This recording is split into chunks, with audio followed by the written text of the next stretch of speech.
Selanjutnya untuk ukuran risk itu bisa dinyatakan dengan matriks probability impact.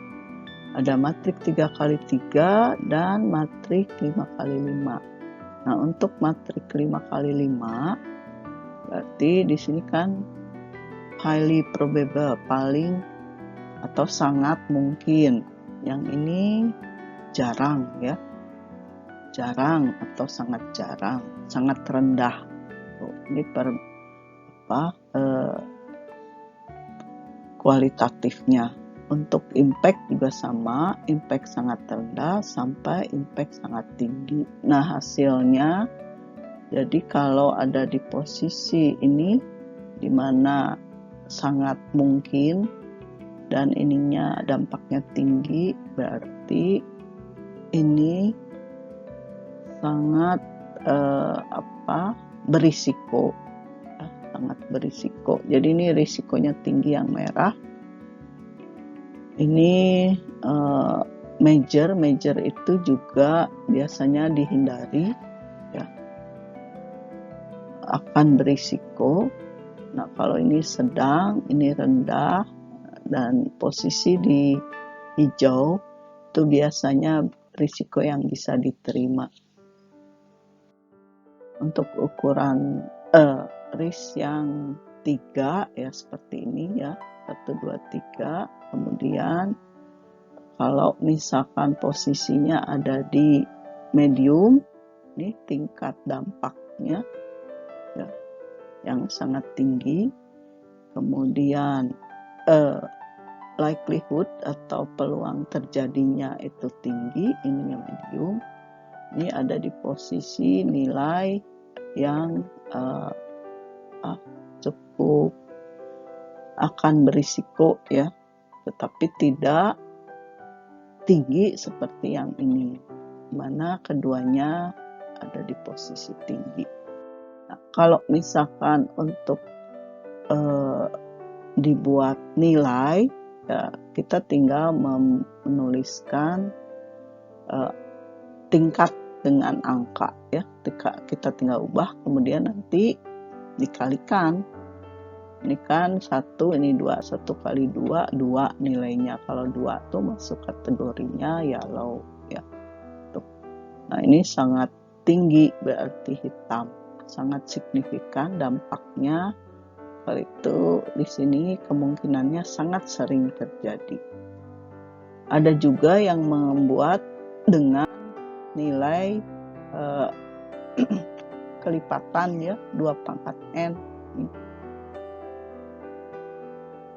2 pangkat 0, 2 pangkat 1, 2 pangkat 2, 2 pangkat 3, 2 pangkat 4. Sama ya. Ini kalau ini probability-nya. Sehingga tinggal dikalikan. Kalau ada di posisi ini ya 5 kali 16, 80, 4 kali 16, ini 64. Jadi tergantung mana yang ingin dipakai. Bisa juga dengan nilai persentase. Tinggal bisa dilihat. Ini 0,05. Jadi maksimum yang namanya tinggi itu 80 diambil. 80% karena sudah cukup berisiko. Kalau peluang terjadinya mungkin ini kan untuk dampak ya. Untuk terjadi hampir sering terjadi. Nah, ini. Kemudian nanti di sini risiko ini ada di posisi toleransi risikonya, di mana si auditor perlu bagaimana menangani risiko yang ada di posisi ini. Ada lagi ukuran yang menggunakan yang ini seperti ini ya. Jadi kalau misalkan sangat jarang atau rendah, ini 0 sampai 12,5. Jarang ke rendah itu 12,5 sampai 37, cukup sedang 37 sampai 62, sangat tinggi 62 sampai 87, sangat sering tinggi, sangat sering atau tinggi itu sampai 100. Tapi tadi 80 ya kita sepakati. Nah, bagaimana menilai audit risk? contohnya seperti ini. Suatu perusahaan perbankan yang besar kemungkinannya menerapkan metode pemanfaatan TI yang belum terukur dan belum pernah diaudit, sehingga minim informasi yang objektif. Perusahaan memiliki tingkat kompleksitas pelaporan yang tergolong tinggi dengan adanya banyak perusahaan cabang dalam dan luar negeri.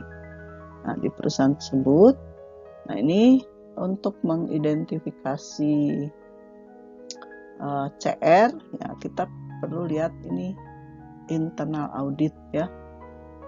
Kemudian untuk yang inherent, kita lihat kondisi di paragraf pertama.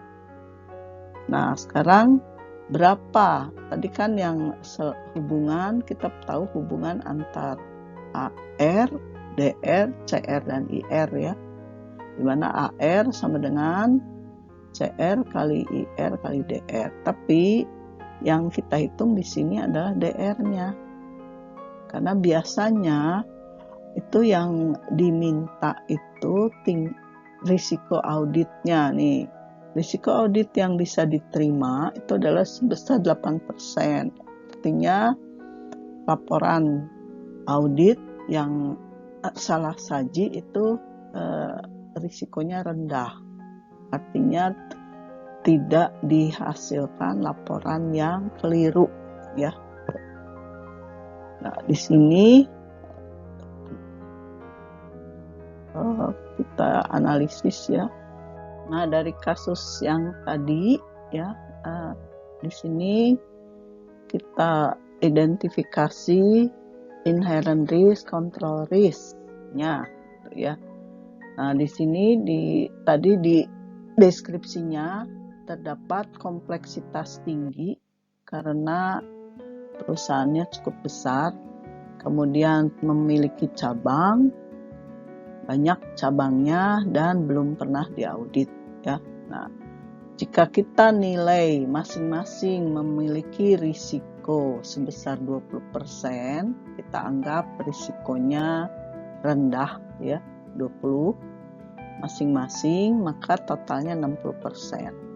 Untuk control risk, nah tim di deskripsi tadi tim internalnya tergolong baru. Kemudian orang-orang yang ada itu tidak berlatar belakang TI, sehingga memungkinkan proses kendalinya kurang baik ya. Kemudian yang ketiga, proses pencatatan dan pelaporan kurang lengkap. Itu yang kita identifikasi dari control risk-nya. Nah, jika masing-masing juga diberi risiko maksimum 20% yang cukup rendah ya, maka nilainya adalah 60%. Nah, hubungan antar ketiga risiko tadi adalah AR sama dengan DR kali IR kali CR. Karena yang diminta adalah detection risk-nya, kemudian efektivitas audit risk yang diterima itu 8% ya, maka tinggal dihitung DR-nya, yaitu 0,08 dibagi IR. IR di sini adalah 60 ya. Ini jadi 0,08 dibagi 0,06 kali 0,06 sehingga didapat sekian. Diperoleh dari ini, kalikan dulu ya, 0,06 kali 0,06.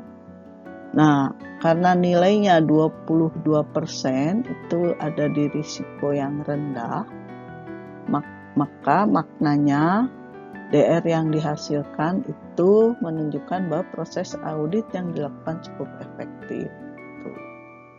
Ya. Demikian penjelasan dari audit risk. Terima kasih. Assalamualaikum warahmatullahi wabarakatuh.